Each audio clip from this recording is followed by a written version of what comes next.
Hi, I'm Zibby Owens, and you're listening to Moms Don't Have Time to Read Books. This 30-minute podcast features a new author interviewed by me every single day, 365 days a year, for about 30 minutes. I am also the publisher for Zibby Books, which publishes 12 books a year in fiction and memoir. Our books are already out now. You can check it out on zibbybooks.com. And we have a magazine called Zibby Mag, where we have lots of wonderful essays and lifestyle features. That's at zibbymag.com. We have classes at zibbyclasses.com. And I recently opened a bookstore in LA called Zibby's Bookshop at 1113 Montana Avenue at 11th Street in Santa Monica. I hope that you are able to enjoy some of our other offerings, but this here podcast is the basis of all of it and started in 2018, and no matter what I do, this is basically my favorite thing. Enjoy.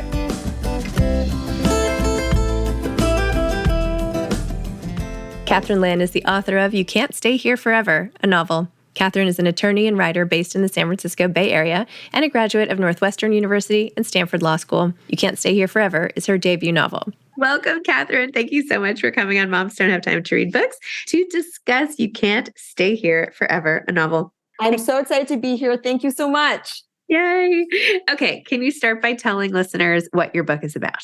Sure. So 28-year-old Ellie Huang gets basically the worst news that you can imagine, which is she finds out that her husband is killed in a car crash and then that he was cheating on her with one of her colleagues at her San Francisco law firm. So in the midst of all this tragedy, in a rare act of impulse, she uses his life insurance money and runs away to the south of France with her best friend, Mable. And they go to this really famous real-life hotel called Hotel du Cap-Eden-Roc, which many might recognize from the Cannes Film Festival or, like UK Daily Mail, which I absolutely love. And as she's at this hotel trying to run away from her life, they run into this mysterious couple, Fauna and Robbie. And then, no surprise, your demons can follow you to the south of France. And soon a lot of the things that they try to run away from, both Mable and Ellie, come to the surface in France. And it's a book that I hope, a lot of folks will really enjoy. When I was writing it, I was thinking about complicated female friendships and the slippery nature of marriage and monogamy and mother-daughter relationships. I was going to say the mother-daughter relationship piece, I think, was particularly striking, and her relationship with her mom at times fraught. I love how you described her, that scene where she's at a sleepover watching, I don't know, Dynasty or something on TV. And it's like, oh, that's totally my mom, that like WASP on TV. And then her friend is like, no, you have to be white to be a WASP. It's a white Anglo-Saxon Protestant. And she's like, wait, my mom's like a wannabe WASP? Yes, exactly. And, it's a thorny I think every mother and daughter can talk about the thorny relationship that they have. And Ellie's in particular with her mother, Mary, there's a resentment that I think a lot of folks might find familiar. I certainly can find that familiar, but also there's so much love and loyalty. And it's so exciting to be on this podcast because I actually recently gave birth to my daughter, my firstborn. Congratulations. Yeah. And so it's funny because I wrote this book when I had not had a child yet. And I remember writing it and feeling so much sympathy for Ellie. And then it's funny how life humbles you because I have my own daughter and she's only 9 months old. But as I'm, rereading this book and talking about it, my sympathy, so much of it has gone to the mom. So it's been interesting also as an author to see how that is played out as this book has, gone through its life cycle. I mean, one of the themes, of course, is just no matter what happens, the mother-daughter relationship is sort of, well, I shouldn't say that because I guess it's not the case for some relationships, but at least in this relationship, no matter what, they are there for each other. And even in simple acts, like when Ellie comes out and the mom has laid out a new dress for the funeral, which is at once heartbreaking and tender. And even just the way she shows her love by taking care of things around her, not necessarily of her herself, right? It's just, and how, at the end, that's who she wants to call. Do you know what I mean? It's so... yes. I don't know. Anyway, I loved that part too. And I loved her Ellie's relationship with Mable, how she met with Mable being this like outspoken voice in a crowd. Yes.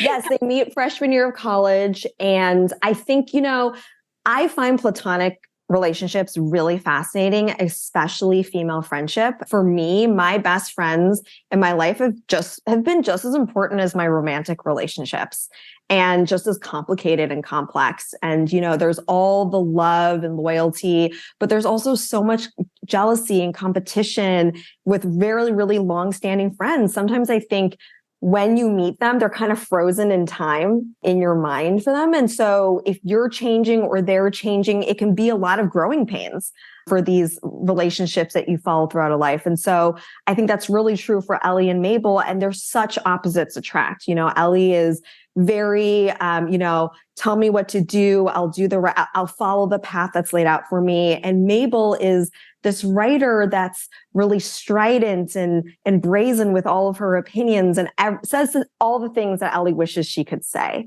And so in so many ways, they complement each other. But as you point out, it's also a complicated relationship and you can be rocky at times. And both of them are dealing with their own demons in this book. You had a line, wait, let me see if I dog-eared it. You had a line about how Ellie was like, maybe we're not so much friends as I'm just following her around everywhere. Yep. Right? Like I am just her, sort of shadow in all of this. And is this even a friendship or is this just like a one-sided sort of, puppy dog type relationship? You wrote it better than that, but yeah, but no, I know what you're saying. She's the kind of person you walk in the room and everyone wants to know what she's thinking and what she's going to say. And I think there's something that's so alluring about having a best friend like that, but it can also be really overshadowing. And for Ellie, especially, she's at an inflection point in her life where she's realizing that so much of her life is being defined by the things around her. So the way that her job defines her and the way that her husband has defined her. And now she's realizing the way that her best friend has defined her. And so she's really kind of setting out and trying to find her own voice on this journey for her. And it was something that I really felt for her, especially since both of them are in their late 20s, it can be a difficult time. I mean, it's really fun and energetic and I miss it so much sometimes, but it's also, there's a lot of growing pains in your late 20s. It's kind of like a second adolescence, sometimes I think.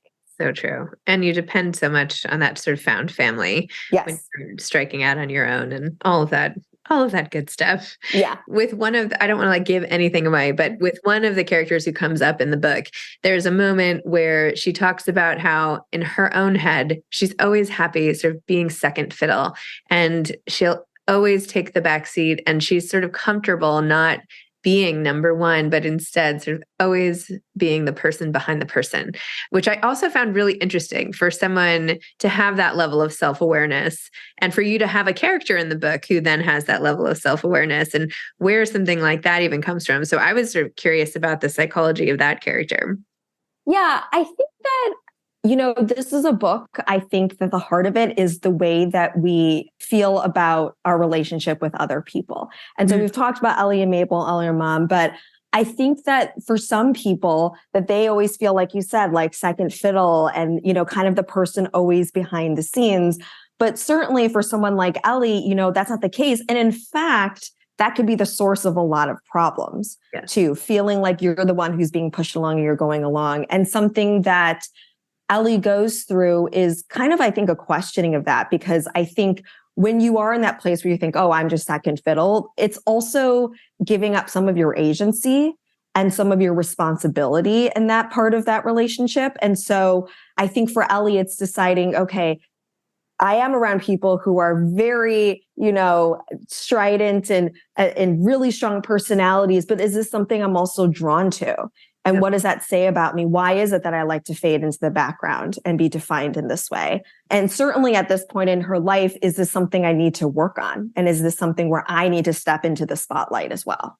So this is also a lovely escapist book. I have actually been to Hotel du Cap a couple times for lunch a couple times. And once apparently when I was a kid to stay for a little bit. And I've also been to Club 55 in Saint-Tropez, where you have literally, I was goosebumps. I was like, this is actually a real experience of a real restaurant. Like, this is no longer fiction. This is like somehow real life is like completely in this novel at this point with everything about it. So tell me about why Hotel du Cap. I know it's an iconic sort of south of France landmark and a dream. I mean, it would be a huge dream just to like take off and hang out there for a while.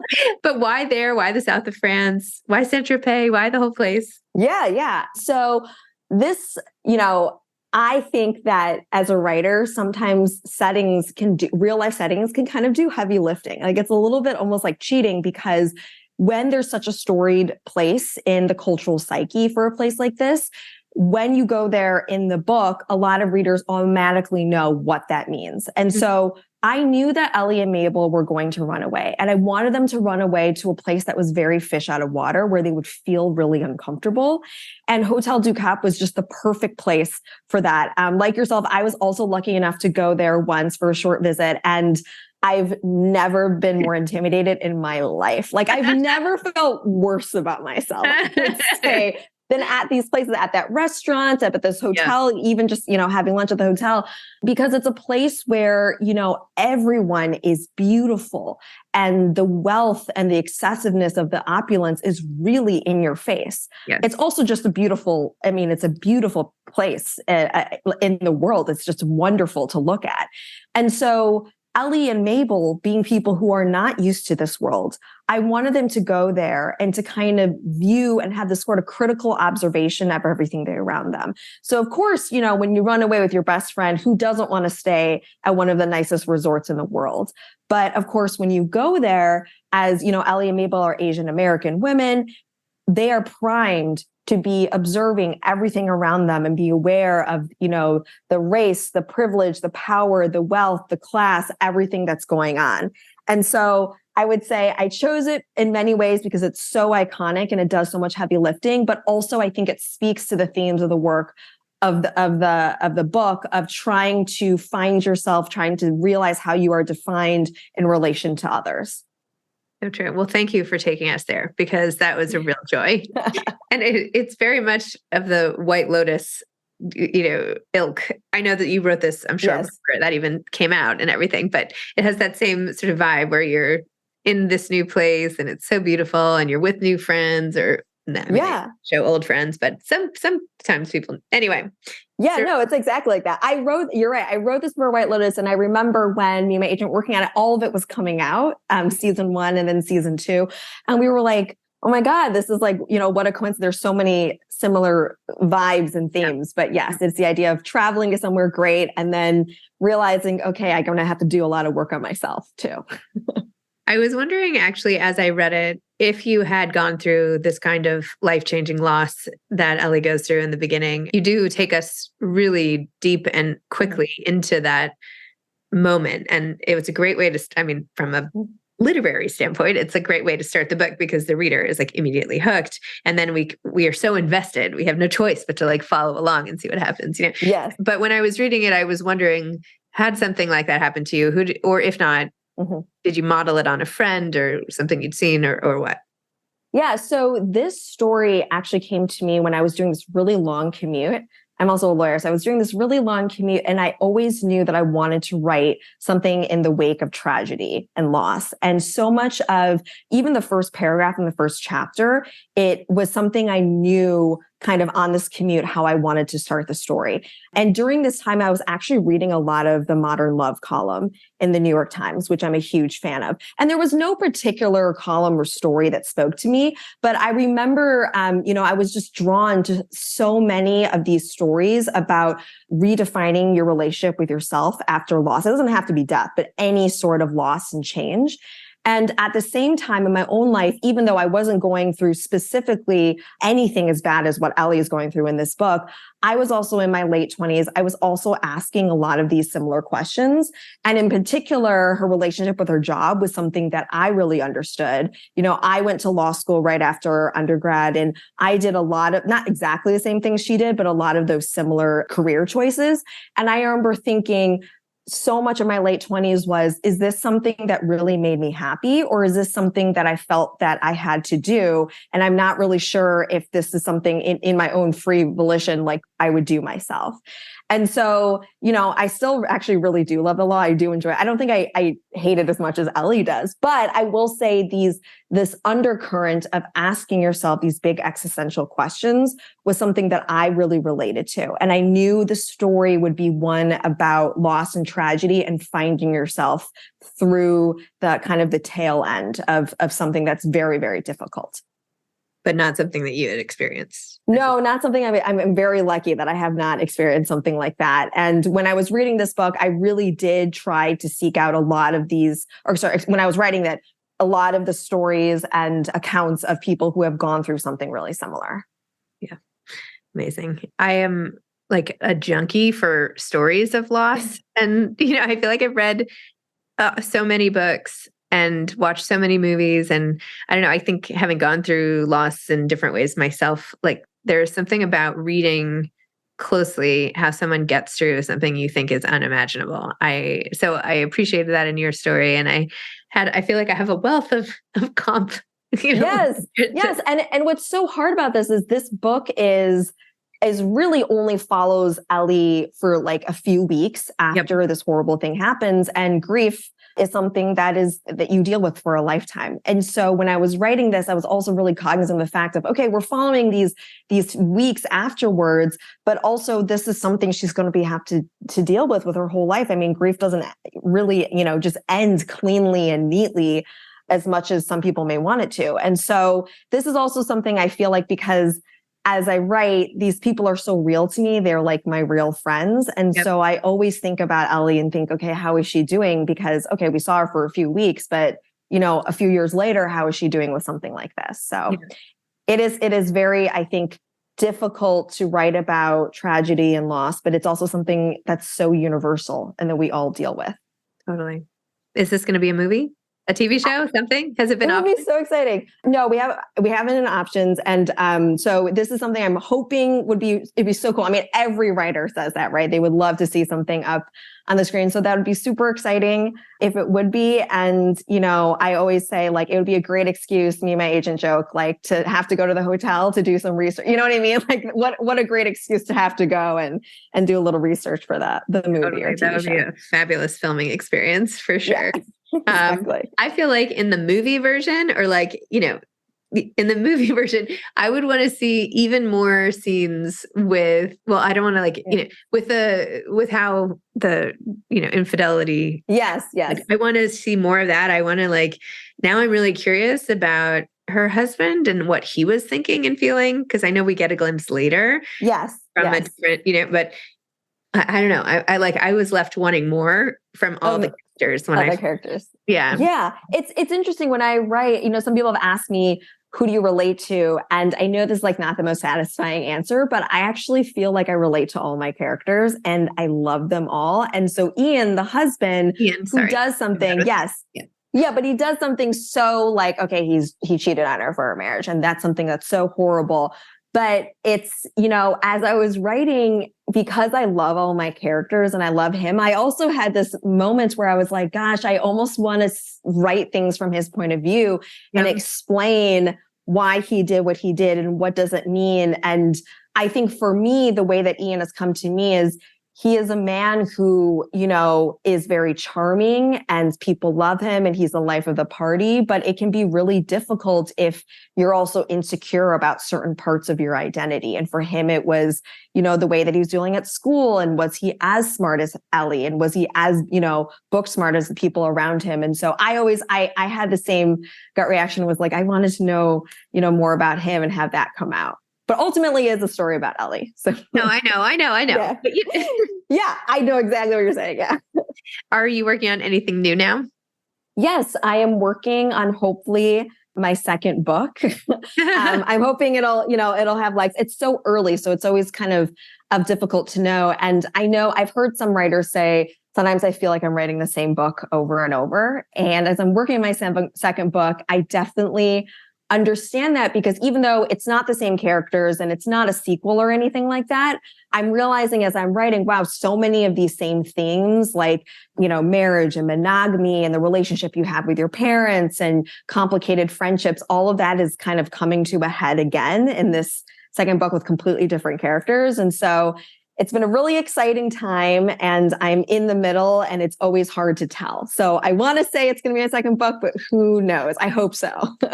And when, like, speaking of the writing itself, so you wrote this as a lawyer, this book, You Can't Stay Here Forever. Now you're writing with a 9-month-old at home. Like, where are you finding the time? When do you fit it in? That is great. So when I was writing as a lawyer, a lot of it, I was lucky enough to take a few months off to try to get this out. But then, of course, books take many years. So I had like this very rough draft. And then as a lawyer, I was waking up at dawn. I was an eviction defense attorney. So I was waking up at dawn and working on it. And so I was tired all the time. But of course, then you have a baby and you realize, now I really know what it's like to be tired in a way that I never was before. And so I would say that I still find that waking up early and writing kind of before dawn is really, really helpful for me. It's been much easier as she's been getting older, actually, because in the beginning it was so hard. I had to be with her. It was really hard to leave her side. But this is easier to find 2 or 3 hours to yourself and being able to write this. So I would say there's no easy answer. It's really, really hard. And God, I will tell you, after having a baby, I feel like I have never thanked my mom enough. To go back to mother-daughter relationships, I was like, man, oh man, I got to thank my mom more, because now I know how hard it is to both work and have a baby. It's insane. It's really, I was thinking, when I had my twins, this is now like 16 years ago, I spent that first summer, like literally living at my mom's house with the babies.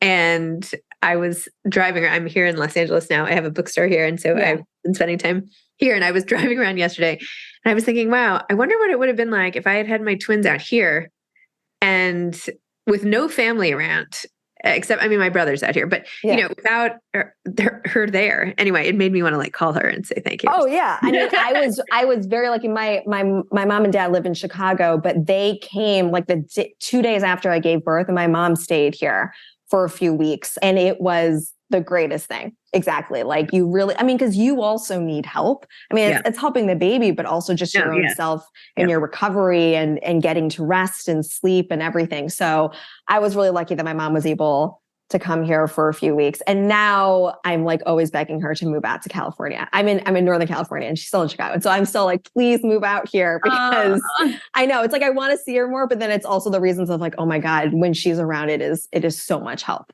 to have. To have your mother around. Yes. You had some conflicting feelings in this book about San Francisco. How do you feel about it?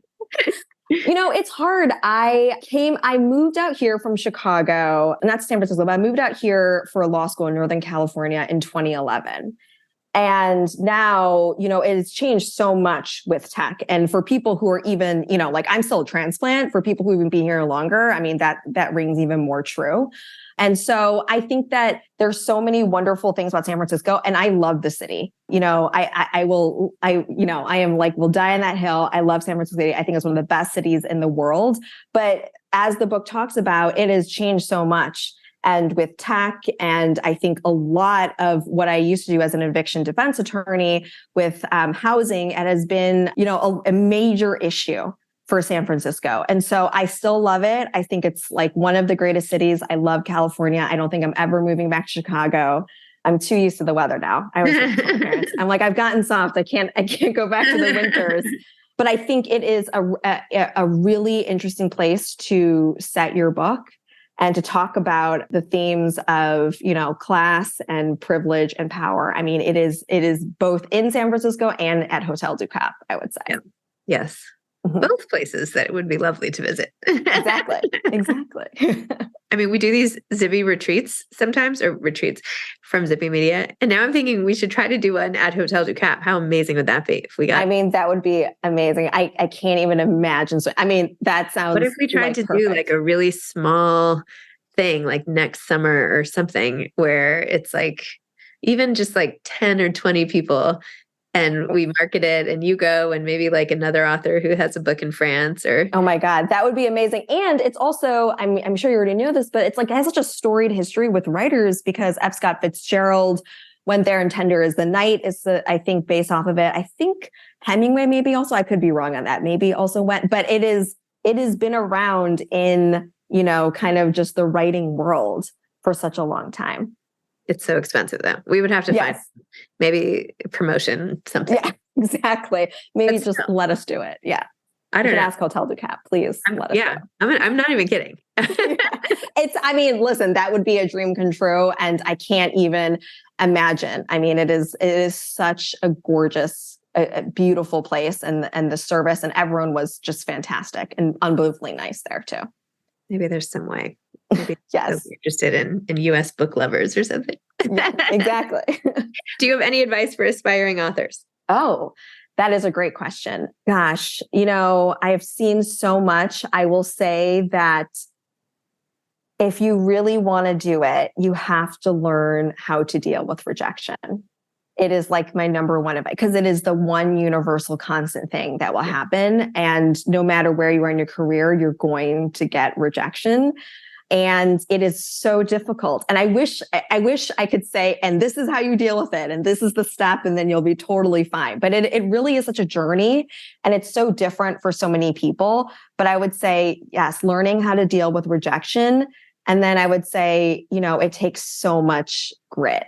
It's so difficult, and it's so much endurance. And, if that's something you want to do, I mean, gosh, we are like all rooting for you, because we all need more writers. I think especially female writers is something that we all need, and to read more new perspectives and diverse perspectives, I think is great. But yes, learning to deal with rejection. And if you know how, please tell me, because that's something I also am like learning on this journey. I'm all about dousing myself with in like vats of chocolate covered almonds and lots of tears. I don't know, tears and chocolate, and I don't know. Yes. I mean, you have to vent. You got to feel the feelings, right? Writers, you got to feel the feelings. So yes, it is very hard. It's endurance. And there's also luck too, which is always the hardest thing to hear. So much of it is also luck. Timing, luck. I know. It's all the people business, and from one day to the next, things winds shift, and you never know. So yes. All right, amazing. That I left that on a very negative note. I didn't mean it that way. No. I think that's great. I mean, I will also say we'll add one more thing, which is I once heard a writer say this, and I think this is true, that nothing will feel as good as the writing, because there's the business side of it, and you can't control any of it, how it's received, how it's, like all of the business part of it, the capitalist part of it, you can't, but you can control your writing. And so that will be the best part of your job, is the writing, which I hope is like a freeing thing. Cause on the good days, it's like the best job ever when you have those good writing days. Yeah. Although those can be torture too. Yes, exactly. I mean, it can also, then it's also the hard days. Yeah. Well, it was so fun to talk to you. I hope we meet in person. I'm not even kidding about the retreat. I want to figure out if there's any way to do that. That would be my God. Fun. I feel like if there's anyone can do it, it'd be you. Please. I'll give it a shot. And I love Los Angeles, and I've been meaning to go down ever since I've given birth. So I got to go down. Come anytime and we'll do an event for your book. Do you is there a paperback coming out or what? Yes, there is a paperback coming out. I'm not sure. I was just emailing with my agent. I'm not sure exactly when, but it is coming out. So come do an event for the paperback. Yeah, that would be perfect. I love LA. I actually lived there for a year. Oh, okay. I lived on the East Side. I know there's such a whole thing. I don't know enough about LA, but I know people get very, I'm on the strong west opinions. So West side of LA, East side of New York. I don't even know.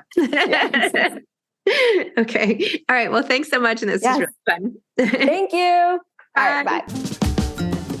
Thanks for listening to this episode of Moms Don't Have Time to Read Books. Don't forget to follow me on Instagram at Zibby Owens and at Moms Don't Have Time to Read Books. Also sign up for my newsletter at zibbyowens.com and sign up for my virtual book club and meet lots of authors on Zoom every other week. Thanks so much to Steve and Ryan at Texture Sound for the sound editing. And thank you to Morning Moon Productions for providing this fantastic intro and outro music.